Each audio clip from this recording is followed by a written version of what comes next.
Hello everyone, welcome to our channel. May 23 నుంచి 25 వరకు తెలుగు రాష్ట్రాల్లోని ఏ జిల్లాలో ఎంత వర్షపాతం నమోదు కానుంది, ఏ జిల్లాలో తక్కువ వర్షాలు ఉంటాయి, పూర్తి వాతావరణ సమాచారాన్ని తెలుసుకునే ముందు మీరు ఇంకా మన ఛానల్ కనుక సబ్స్క్రైబ్ చేయనట్లయితే వెంటనే సబ్స్క్రైబ్ చేయండి. ముఖ్యంగా ఉత్తర కోస్తా జిల్లాల్లో భారీ నుంచి అతి భారీ వర్షాలు ఉంటాయి.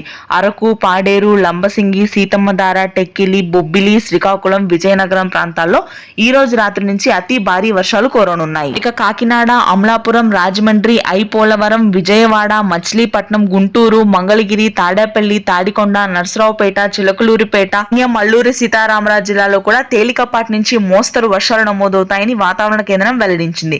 కడప, చిత్తూరు, కర్నూలు, అనంతపురం వ్యాప్తంగా అతి భారీ వర్షాలు నమోదు కానున్నాయి. నెల్లూరు జిల్లాలో మే 24, 25 తేదీల్లో తేలికపాటి నుంచి మోస్తరు వర్షాలు నమోదవుతాయి. ఇక తెలంగాణలో కూడా అతి భారీ వర్షాలు నమోదవుతున్నాయి. ఆదిలాబాద్, ఆసిఫాబాద్, మంచిర్యాల, పెద్దపల్లి, జగిత్యాల, నిర్మల్, నిజామాబాద్, కామారెడ్డి, సిరిసిల్ల, కరీంనగర్, సిద్దిపేట, హైదరాబాద్, పెద్దపల్లి, జయశంకర్ భూపాల్పల్లి, ములుగు, సంగారెడ్డి, మెదక్ ప్రాంతాల్లో ఈ రోజు నుంచి కూడా రానున్నటువంటి 3 రోజుల పాటు అత్యధిక వర్షపాతం ఉంటుంది.